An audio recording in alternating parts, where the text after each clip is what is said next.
말씀 제목은요, 내 죄가 안 보입니다. 내 죄가 안 보입니다라는 제목으로 같이 말씀을 나누도록 하겠습니다. 이 4절 5절에서 언급하고 있는 인물은 가룟 유다입니다. 가룟 유다가 회개만 하였더라면 제가 봤을 때는 엄청나게 쓰임을 받을 수 있었을 거라는 생각을 해보게 됩니다. 왜냐하면 베드로도 예수님을 배신했고요, 가룟 유다도 예수님을 팔았는데 예수님은 죄의 크기를 따지시는 분이 아니지 않습니까? 이런 관점으로 봤을 때요, 베드로가 3번 부인한 내용이 마태, 마가, 누가, 요한복음에 다 기록이 되어져 있습니다. 무엇을 말하겠습니까? 베드로가 회개하였을 때, 그 죄를 드러냈을 때 우리는 베드로를 보면서 무슨 생각을 하게 됩니까? 나도 저렇게 주님을 부인했어도 다시 주님께 돌아가면 살아갈 수 있겠구나라는 걸 깨닫게 되어지지만, 가룟 유다는요, 안타깝게도요, 자신의 성품으로 가렸다라는 겁니다. 아마 이 가룟 유다가 예수님을 팔 거라고 생각했던 사람은 아무도 없었을 겁니다. 왜냐하면 이 가룟 유다가 꽁꽁 그 마음속에 있는 것들 그 누구에게도 이야기하지 않고 이렇게 성품으로 가렸기 때문이라는 것입니다. 최근에요, 그 전두환 씨 손자인 전우원 씨가 미국에서 살다가 우리나라에 와서 광주로 가서 할아버지를 대신하여 5.18 민주화 아픔 가운데 있는 분들에게 무릎을 꿇고 죄송하다고 사과를 했습니다. 한 인터뷰에서 그는 이렇게 고백을 했습니다. 이렇게 와서 뵈니까 더 제 죄가 뚜렷이 보이고 정말 죄송한 마음뿐입니다. 앞으로 일회성으로 그치지 않고 좋은 모습 보여드릴 수 있도록 최선을 다하겠습니다. 이 5.18 민주화 운동 때요, 고등학생 시민군이었던 그 민재학 씨의 어머니는요, 이 전우원 씨를 안아주면서 진실로 너무너무 고마워하시면서 이렇게 이야기하시더라고요. 용서 구한다고 하면 우리가 또 이렇게 용서 받아줄 수 있어 라고 이렇게 이야기를 했습니다. 전우원 씨가요, 그 모든 과정을 마치고 돌아가는 버스에서 이렇게 자신이 영상을 찍은 내용을 보니까요, 이렇게 나와 있더라고요. 저한테 막 욕하시는 분들이 많지 않을까 예상하고 갔는데 넓은 마음으로 저를 안아주시고 오히려 막 고맙다고 해주시는데 할 말이 없었습니다 라고 이렇게 이야기를 하더라고요. 저는 지금 여러분들에게 어떤 정치적인 이슈를 이야기하는 게 아닙니다. 근데 사과했을 때, 인정했을 때 사람들이 보이는 반응이 용서였다라는 것이죠. 거기 갔을 때 많은 사람이 나에게 돌 던지지 않을까, 욕하지 않을까 그랬지만 사과하러 갔을 때 제가 영상을 보니까요, 아무도 욕하는 사람을 보지 못했습니다. 정말 우리도 마찬가지지 않겠습니까? 회개한다면, 근데 이분이 그런 얘기를 하잖아요. 일회성으로 그치지 않고 지속적으로 최선을 다하겠습니다라는 그 고백이 사실은 우리들의 고백이어야 되지 않겠습니까? 원래 우리가 죽을 죄인이었는데 예수님으로 인하여서 용서받은 자들이 아니겠습니까? 그렇다면 일회성으로 그치지 말고 지속되어야 되는데, 이 구원의 은혜가, 이 십자가의 은혜가 우리들에게는 얼마나 지속되고 있느냐라는 것입니다. 우리가 정말 이 죄에 대해서 이분과 같은 태도를 취하고 있는가, 이런 걸 생각해 보게 되더라고요. 어제 어느 청년이 올린 나눔이에요. 목사님에게 가끔 청소년들, 더 넓은 범위로 보자면 어린 청년들의 눈물을 믿지 않는다라는 이야기를 자주 들었다. 많은 지체들이 수련회 가서 울고 예배드리면서 운다. 그런데 그게 후회인지 자책인지 회개인지는 조금만 시간이 지나 보면 알 수 있다. 이후 똑같이 살아간다면 그 순간 감정에 휩쓸린 눈물이고 후회이고 자책이고 하소연인 것이다. 그것이 회개였다면 주머니에 있는 송곳 마냥 무언가를 하지 않아도, 말하지 않아도 자연스럽게 뿜어져 나오는 행동들로 인해 주변에서 알 수밖에 없다. 여러분들이 회개했는지 안 했는지는요, 여러분들의 모습만 봐도 다 알 수가 있어요. 거기에 풍겨 나오는 여러분들의 말투, 행동만 봐도 이 사람이 진짜 회개한 자인가 아닌가를 알 수 있다는 뜻이죠. 나도 마찬가지다. 오늘 교사 모임 끝나고 유튜브에 종리스찬이 올린 영상을 봤다. 고난주간 관련 영상이었는데 실제로 십자가를 만들어서 산에 끌고 가는 경험을 하는 영상이었다. 그 영상을 보면서 여러 번 울컥하면서 봤다. 그러면서 십자가에 대해서 생각을 했다. 문제는 이 다음부터인 거다. 단순한 감정이었는지 회개였는지는 지금은 판단할 수 없다. 시간이 좀 더 지나고 나서 내 모습이 어떻게 변해가는가, 그대로인가를 보면 되는 것이다 라고 이렇게 어제 나눔을 올렸더라고요. 여러분, 회개는요, 눈물 한 방울 안 흘리고도 할 수 있는 겁니다. 그건 무엇을 말하는 것이냐, 깨달았으면 돌이키면 되는 거예요. 근데 많은 사람들이요, 그냥 후회로만 끝나는 경우들이 너무 많습니다. 그냥 감정적으로 일시적으로 눈물 흘리면 그게 회개라고 생각을 하는데요, 회개는요 죄를 끊어내는 것이다 라고 할 수가 있는 것이에요. 어제 이제 미용실에 가서 이제 머리를 감고 있는데 제가 좀 제 귀를 의심했습니다. 영어로 나오는 노래였는데 거기에 계속해서 제 귀를 거슬리는 단어가 있더라고요. 그 노래가 Fucking Christian이라고 이런 내용이 계속 나오더라고요. 도대체 저 노래는 무슨 노래지 하고선 제가 찾아보니까요, 우리나라 어느 래퍼가 영어로 이제 처음부터 끝까지 쓴 곡인데 노래 제목이 크리스천입니다. 그런데요, 그 내용 가사를 보니까요, 어떤 내용이 담겨져 있냐, 이 크리스찬이라고 말하는 사람이요 맘대로 살아가는 거예요. 돈을 밝히고 여자를 밝히고 위선자로 살아가다가요, 그 아까 퍼킹 크리스찬이라는 대화가 나왔던 그 내용이 어떤 내용이었냐면 이런 내용이에요. 죄를 맘대로 짓다가 오늘 일요일 아침이다, 난 교회 가야만 해 라고 이렇게 말할 때 그 단어가 쓰였더라고요. 그러니까 이 시대의 크리스천의 모습을 보여주는 거예요. 월요일부터 토요일까지는 마음대로 살다가 주일날 아침에 나 교회 가야지, 그런 모습이, 그러면서 크리스천이라고 말하는 사람들이 너무 많다라고 하면서 이분이 인터뷰한 내용을 보니까 그렇게 이야기하더라고요. 크리스천이라고 말하지만 이중적인 삶을 살아가는 사람들이 너무나 많음을 지적하고 싶었습니다 라고 이렇게 이야기를 하더라고요. 여러분, 그만큼 이렇게 가짜들이 많다라는 것은 자신이 죄인임을 깨닫지 못하고 회개하지 않은 채로 살아가고 있는 자들이 너무나 많은 게 지금 현실이 아닌가 우리는 생각해 봐야 한다라는 것입니다.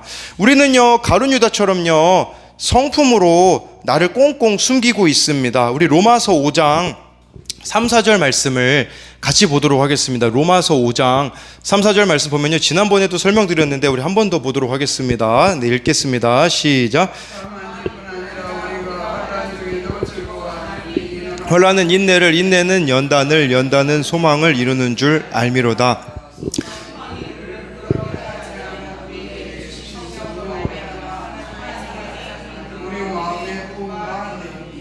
네, 이 말씀 보면요 3절에요 환란이 여러분들에게 와야 돼요. 이 환란이란 단어가요 헬라어로요 누르다, 짜내다, 분쇄하다라는 뜻이에요. 그러니까 여러분들을 막 누르고 짜내고 분쇄하는 것과 같은 고난이 온다라는 뜻이겠죠. 그러면 우리 자신이 산산조각 나는 것 같잖아요. 근데 이것이 유익인 이유는 4절에 보니까요 나중에는 소망으로 끝나게 되어지는데, 여기 환란은요 인내를 낳는데요. 인내라는 단어는요 누구누구 밑에서 참고 견디다라는 뜻이에요. 네, 여러분들을 힘들게 하는 배우자, 자녀들 밑에서 끊임없이 참고 견뎌야 한다라는 뜻이죠. 그러면 어떻게 됩니까?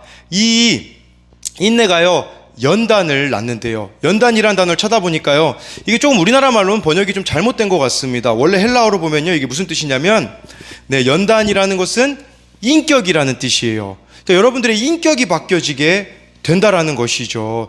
진짜 여러분들의 성품이 언제 드러나는 줄 아십니까?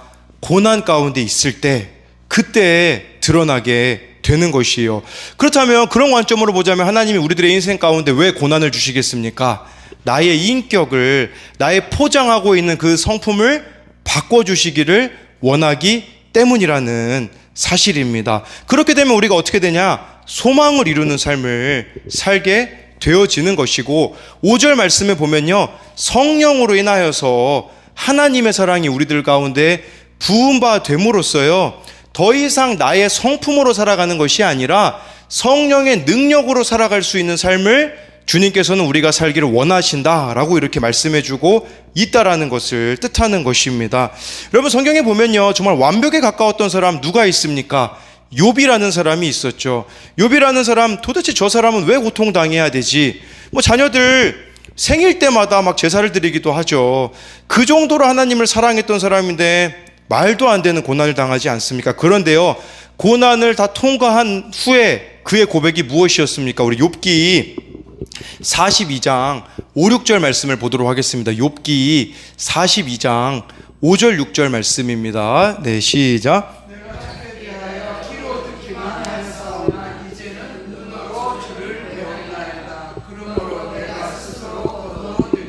티끌과 제 가운데에서 회개하나이다. 네, 욥의 고백이 무엇입니까? 6절 말씀에 보니까요, 죄인임을 깨달았다라는 뜻이에요. 정말 욥이 하나님 보시기엔 완벽해 보였잖아요. 근데 이 고통을 통과하니까 내가 지금까지 포장하고 있었구나. 내가 죄인이구나. 이걸 깨닫고 나서 회개한다 라고 고백을 하죠. 그런데요, 왜 여러분들에게 제가 끊임없이 회개를 하라고 하냐면 5절 때문에 그렇습니다. 여러분, 회개를 하면요, 5절 말씀으로 넘어가게 되면 보여주실래요? 5절에 귀로만 듣기, 내가 주께 대하여 귀로 듣기만 하였으나 이제는 눈으로 뵌다 라는 것은요, 여러분들이 회개하면요, 주님과의 친밀함이 그 이상임을 말씀해 드리는 거예요. 저도요, 예전에는요, 주님 처음 만난 게 가장 큰 기쁨이었거든요. 그런데요, 요새는요, 그게 아니에요. 지금이 가장 기뻐요. 왜 그러냐면, 처음 주님 만났을 때는요, 물론 감격이 있죠. 근데 말씀을 봐도 이 말씀 속에서 내 죄를 본 적이 없거든요. 근데 요새는 이 말씀을 통해서 나의 죄인됨을 보고 회개하며 돌이키며 하루하루 살아가는 이 삶이 얼마나 풍성한지 모르는 거죠. 그러니까 저도 이 죄인됨을 잊고 살다가 깨닫게 되어지니 그것보다 더 큰 기쁨은 없더라고요. 저와 여러분들이 이 죄인됨을 깨달음으로써 그러다 보면요, 주님과의 친밀함이 얼마나 깊어지겠습니까? 여러분들과 회개하라는 것은요, 괴로워하라는 뜻이 아닙니다. 여러분들이 힘들게 하려는 뜻이 아니라 그래야 진짜 주님과의 친밀함이 내 안에 있을 수 있기 때문이라는 거예요. 어느 청년이, 제가 아는 청년이 있는데요, 그 교회 청년이 차로 데려다 주면서 그런 이야기를 했대요. 예수님 믿는 거 그거 적당히 믿어야지, 그거 심해지면 답이 없다, 막 이렇게 그 청년에게 이야기를 했다고 하더라고요. 여러분, 예수님을 적당히 믿고 적당히 믿지 않는다라는 게 무슨 뜻이겠습니까? 주님과의 친밀함이 있느냐 없느냐의 차이인데요, 적당히 믿어서는요, 절대 주님과의 친밀함이 그 삶에 있을 수가 없습니다. 그렇기 때문에 이중적인 삶을 살아가는 것이에요. 주님과의 친밀함이 없기 때문에, 여러분, 예수님이요, 내 양은 내 음성을 듣는다라고 말씀해 주셨어요. 여러분, 이 주님의 음성은 제가 목사라서, 제가 신학 공부를 해서, 제가 원어를 더 잘 알아서 들리는 게 아니라, 여러분, 원어 모르셔도요, 진짜 내가 주님 앞에 죄인됨을 보고 회개하기만 하잖아요. 그렇다면 누구에게도 이 음성은 들릴 수가 있다라는 것을 기억해야 된다라는 것이에요. 그런데 주님의 백성인데 주님의 음성을 못 듣는다, 주님의 자녀인데 주님의 음성이 나의 가운데 들리지 않는다라는 거, 이게 이상한 것임을 저와 여러분들이 기억해야 된다라는 것이죠. 그런데 이 주님의 음성이 안 들리면 우리는 어떻게 되어지냐면요, 자꾸 사람을 바꾸려고 합니다. 폭력적인 방식으로, 나의 방식으로 바꾸려고 하는 거죠. 우리 지난주에 우리 백성호 청년이 우리 청소년 청년 애들이 말을 너무 안 들으니까 이 삼천교육대를 만들어야 된다, 이런 이야기를 했잖아요. 이제 지난 주일에는 또 그런 또 명언을 날려줬어요. 어떤 이제 청년이 막 밤 늦게 저한테 전화했거든요. 그래서 한 상담을 막 1시간 정도 해주니까 그 애가 또 집 나와가지고 저한테 상담을 했거든요. 그 얘기를 듣더니 우리 백성호 청년이 계엄령을 내려야 된다, 막 이런 이야기를 하더라고요. 말은 그렇게 해도 사실 그런 방식으로 바뀌어지겠습니까? 삼천교육대 보낸다고 해서, 계엄령이 있다고 해서 고쳐지겠습니까? 아니에요. 바꾸는 방법은요, 내가 바뀌면 되는 겁니다. 지난 주일에요, 우리 예찬이가 예배를 드릴 때마다 그렇게 안 드리더래요. 저는 그 자리에 없었으니까 소리사모가 본 거죠. 율동하라고 하면 하나만 하고 앉더래요. 그리고 예배에 집중을 못하는 예찬이를 보니까 소리사모가 얘를 때려줘야겠다, 처음엔 이런 생각이 들었다고 하더라고요. 근데 이런 생각을 해본 거예요. 과연 얘를 때려가지고 변화가 될 수 있을까? 곰곰이 생각해 보니까 자신의 모습이 보이더라고 합니다. 정말 예전에는 집에서 찬양도 틀어주고 끊임없이 예수님에 대한 것들을 했었었는데, 요새는 그것을 하고 있지 않는 모습이 깨달아져가지고 지난 주일에 예찬이랑 큐티하면서 그렇게 이야기했다고 하더라고요. 사실 엄마가 네가 예배를 그렇게 안 드리는 모습 보면서 때려주고 싶었다고 하니까, 예찬이도 그렇게 했으면 자기가 안 바뀌었을 거라고 이야기를 하더라고요. 그랬는데 우리 소리사모가 솔직하게 그렇게 고백을 하자 아마 소리사모가 원하는 대로 바뀌지 않을까요? 그러니까 우리는 상대방을 그냥 바꾸려고만 하지 마시고요, 여러분들이 바뀌면 여러분들이 원하는 대로 상대방이 바뀌어지게 되어 있는 것입니다. 이게 십자가의 원리예요. 이걸 모르기 때문에 맨날 상대방을 향하여서 욕하고 막말을 퍼붓고 폭력적인 방식을 사용하는 것이죠. 여러분, 내 죄를 보고 내가 회개하잖아요. 그러면 하나님이 일하시기 시작합니다. 제가 예전에 그 기도 모임 학교들마다 세우려고 청소년 연합 모임 콜이라는 단체를 만들었지 않습니까? 그런데 이 연합 단체를 만들었는데 문제는 뭐냐면 그냥 예수님 믿는 애들만 모이는 거예요. 학교 들어가가지고 기도 모임 세울 생각을 해야 되는데 하나도 안 하고 예배만 드리려고 이 아이들이 하더라고요. 그래서 제가 원래 이 청소년 연합 모임을 포기할 생각이 하나도 없었거든요. 근데 작년에 이걸 깨닫게 되고서는 저희 그 청소년 연합 모임 아이들에게 이제 마지막으로 이렇게 메시지를 보내고 이제 그 청소년 연합 모임을 없앴습니다. 그때 제가 마지막으로 보냈던 메시지를 찾아보니까 이렇게 나와 있더라고요. 우리 청소년 연합 모임이 함께하는 건 여기까지인 것 같습니다. 그 이유는 제가 곰곰이 생각을 해봤거든요. 나는 왜 청소년 연합 모임을 하고 있지? 그런데 한 번도 생각해보지 않은 것들이 깨달아졌습니다. 우선은 청소년 연합 모임을 함으로써 뭔가 제 자신을 드러내고자 하는 마음의 동기가 숨어 있었습니다. 뭔가 아산시의 다음 세대들을 위해 한다라는 자기의가 있었습니다. 또 한 가지는요, 다른 교회 아이들도 케어하면서 뭔가 제 자신의 교만함을 보게 된 것 같습니다. 그게 무엇이었냐면요, 예전에 이 청소년 연합 모임을 하니까요, 여기 속한 애들이요, 집에서 쫓겨나잖아요. 어디로 오냐? 자기네 교회가 있어요. 우리 교회 와가지고 저기 뒷방에서 많이 잤거든요. 그리고 이 아이들이 자기 교회로 가가지고 뭐라고 이야기했냐면, 왜 전도사님은 강성광 목사님과 같지 않습니다 라는 이야기를 했을 때, 그 전도사님이 저에게 그 이야기를 했을 때 저는 그러면 당신이 잘하면 되잖아 라는 교만함이 제 안에 있었던 거죠. 그건 잘못된 방향이었음을 깨닫게 되었던 것이고, 그리고 제일 큰 문제는 뭐였었냐면, 그 청소년합 모임을 함으로써 정작 우리 교회 아이들을 방치해 놓은 것이 깨달아졌다라는 거죠. 그래서 청소년합 모임을 없앴습니다. 어떻게 됐습니까? 학교 안으로 들어가게 되어지지 않았습니까? 무엇을 말씀드리는 건지 알겠죠?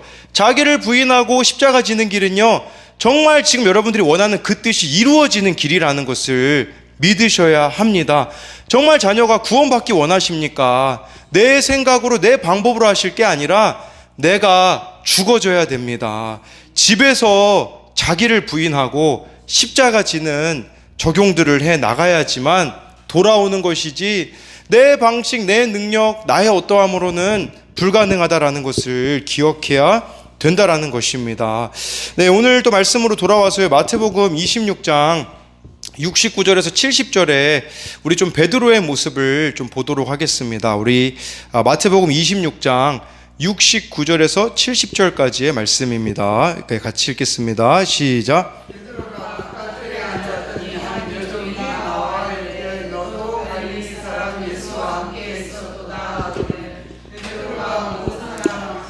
부인하여 이르되 나는 내가 무슨 말을 하는지 알지 못하겠노라 하며, 네, 베드로는요, 멀찍이 예수님을 따라가다가 한 여종 앞에서 예수님을 모른다라고 합니다. 그러니까 이 깨어있지 않으니, 정말 예수님께서 겟세마네 동산에서 기도하실 때에 한시도 깨어있지 못하느냐 기도하라고 하셨잖아요. 기도하지 않으니 여종 앞에서조차도 무서워하고 있는 베드로의 모습이 나타나 있는 것입니다. 저는 이 모습이 예수님의 모습과 대조가 되더라고요. 예수님이요, 요한복음 13장에 보면요, 제자들을 사랑하시되 끝까지 사랑하셨다라고 기록이 되어져 있어요. 그러니까 예수님이 제자들이 배신할 줄 아는데 끝까지 사랑하시면서 하셨던 모습이 무엇이냐면, 제자들의 발을 씻겨 주십니다. 제자들의 발을 일일이 다 씻겨 주시는데, 발을 씻기는 종은요, 그 당시에 가장 계급이 낮은 종이 발을 씻겼다고 합니다. 무엇을 말하는 거겠습니까?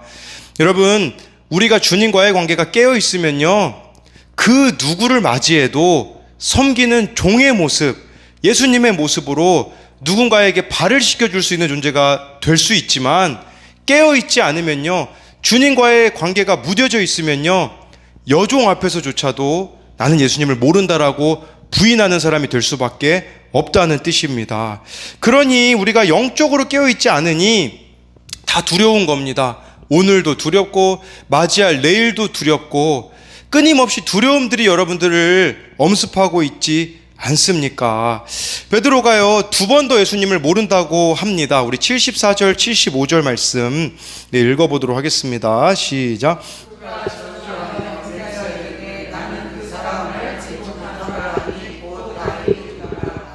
이에 베드로가 예수의 말씀에 다 굴기 전에 내가 3번 나를 부인하리라 하심이 생각나서 밖에 나가서 심히 통곡하니라.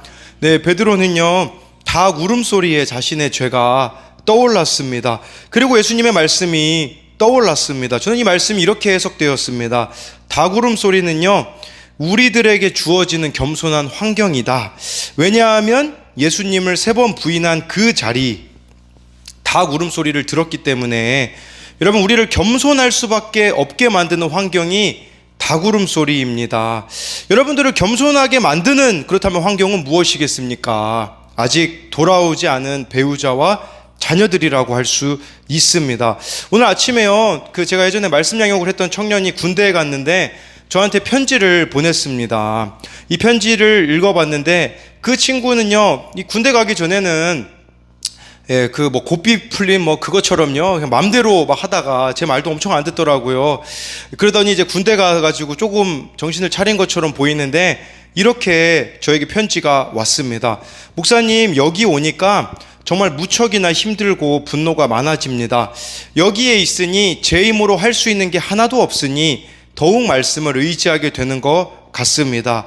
사회에 있을 때 제가 얼마나 무지하고 부족했는지 알게 되었습니다. 말씀으로 나의 모습을 돌아보게 되었습니다. 하루는 여기 처음 왔을 때 왠지 모르게 이상하게 생긴 친구들을 보며 이렇게 속으로 생각했대요. 마음속으로 관상은 과학이다 이렇게 생각을 하면서 이렇게 무시를 했는데 이 친구가 그 큐티인 큐티책을 가지고 가서 그날 큐티를 했거든요. 그 큐티책에 그날 적용 질문이 이거였었다고 합니다. 누군가의 외모를 보며 무시하지는 않나요? 라는 이 질문 앞에 바로 회개했다고 합니다.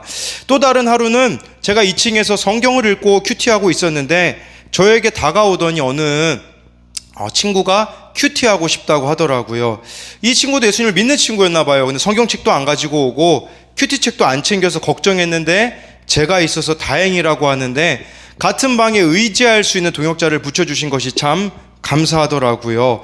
같이 들어온 학교 동기 형이 있는데 하루는 그 형이 우울하게 있어서 같이 잠언을 읽자고 하고 다가갔는데 마음이 좋아졌다고 해서 주일에 같이 교회 가자고 하고 같이 갔습니다.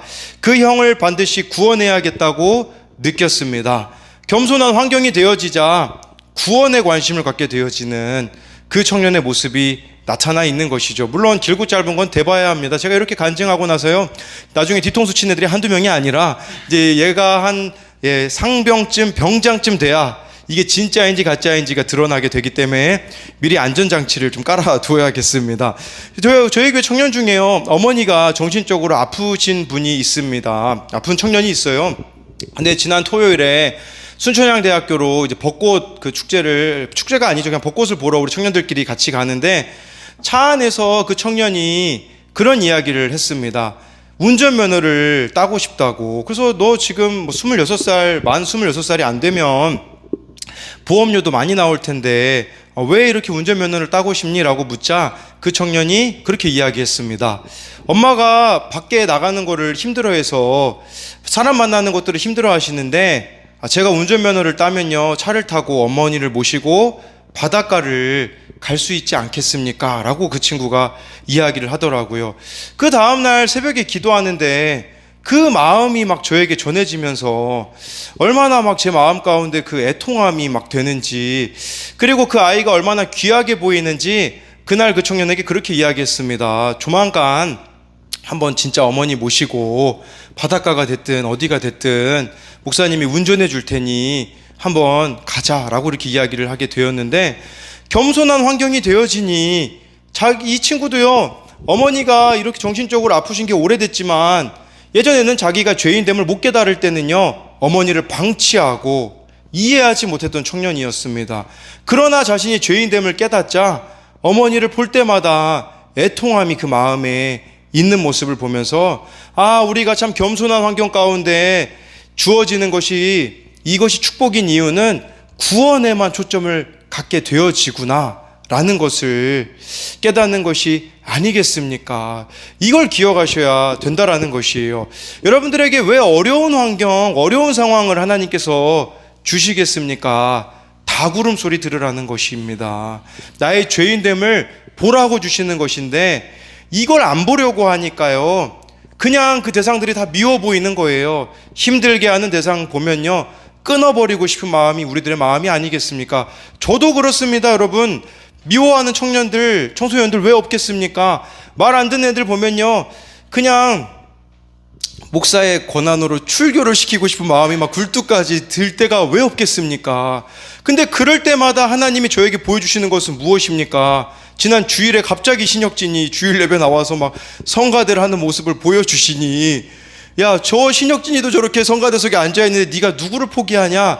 라는 마음을 주시지 않겠습니까? 그러니 끊임없이 이 품어가는 게 힘들지만요, 쉬운 방법이 있더라고요. 그것은 나의 죄인됨을 십자가 앞에서 보면요, 사랑해내지 못할 사람이 누가 있겠습니까? 네, 우리 계속해서 또 말씀을 볼 텐데요. 우리 4절 5절 말씀, 아까 우리 처음에 읽었던 말씀입니다. 마태복음 27장 4절 5절 말씀 같이 보도록 하겠습니다. 시작.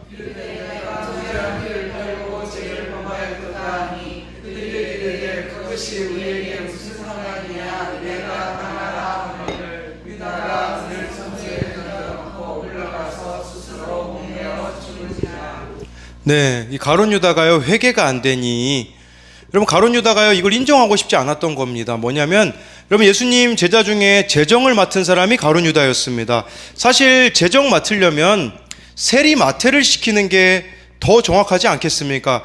그런데 세리 마태보다 가룟 유다가 재정을 맡았다라는 것은 그가 뭔가 더 계산적이고, 네, 뭔가 더 뛰어남이 있었기 때문이라고도 볼 수 있습니다. 그리고요, 가롯이라는 이 단어가요, 예수님 제자 중에 12명 중에 11명은요 갈릴리 출신입니다. 우리로 말하자면 시골 촌뜨기들이에요. 근데 가롯이라는 이 단어는요, 다른 도시 사람이라는 그런 의미가 있거든요. 그러니까 이 가룟 유다 같은 경우는요, 지금 회개를 해야 되는데 베드로처럼 진짜 주님 앞에 그냥 통곡하면서 잘못했습니다 해야 되는데, 가룟 유다는 그게 안 되어지는 거예요. 이렇게 고백해야 정상입니다. 사실은 이렇게 회개해야 돼요.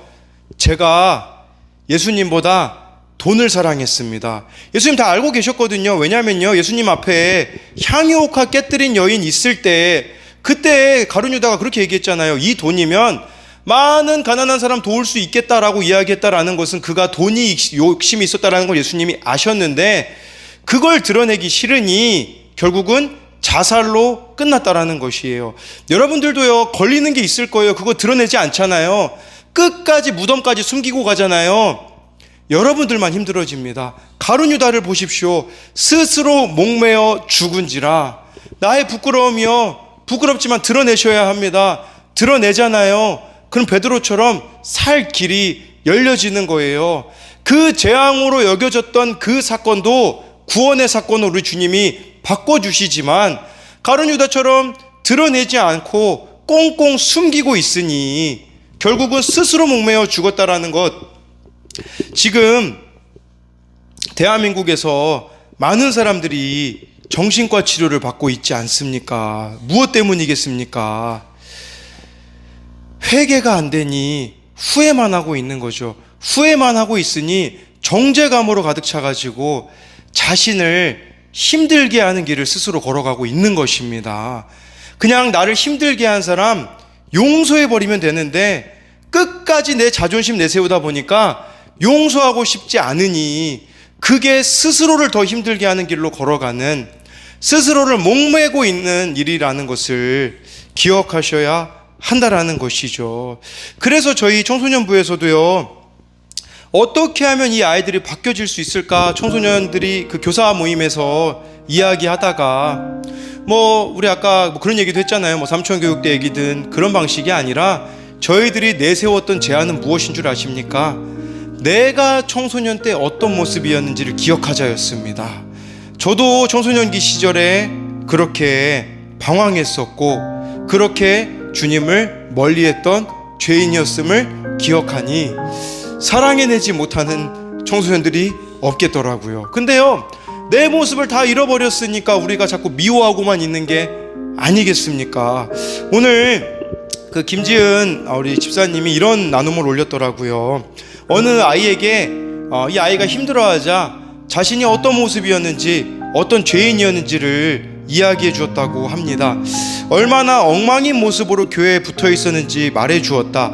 교회에 관해서 밖에서 뒷담화를 늘어놓고 교회 가기 전날에도 술을 마시고 교회 다녀오고 나서도 술을 마시러 나가고 기껏 봉사를 시켜 놓았더니 안수 집사님의 말씀에 마음이 상해서 몇 년이나 말도 안 하고 피해 다니고, 지혜 나 전도사님이었던 목사님 고작 3명이 모이는데도 그게 하기 싫어가지고 얼마나 하기 싫은 티를 내고 나눔을 해도 이상한 소리만 해댔던 내 모습이다.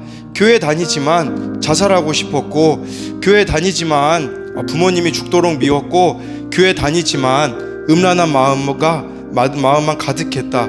그런데 그래도 교회를 떠나지 않았더니 하나님의 때에 하나님의 방법으로 나를 찾아오셔노라 이야기를 해줄 수 있었다.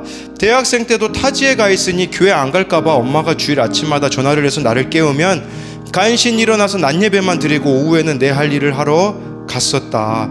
얼마나 하나님을 우습게 여겼던지 부끄럽게 짝이 없는 모습이지만 그래도 그런 모습이 있었다라는 걸 고백할 수 있음에 감사했다. 그런 나를 하나님만이 바꿀 수 있었던 거니까 말이다.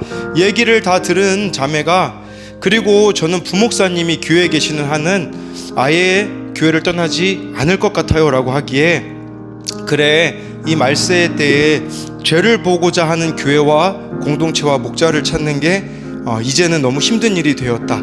우리는 정말 감사한 거다. 목자가 아니라 사건이 판치는 시대가 아니냐라고 말하며 그 자매를 위해 기도해 주었다라고 이렇게 고백을 해주더라고요. 그러면 이게 능력입니다. 뭐냐면요, 베드로가 죄가 없는 게 아니지 않습니까?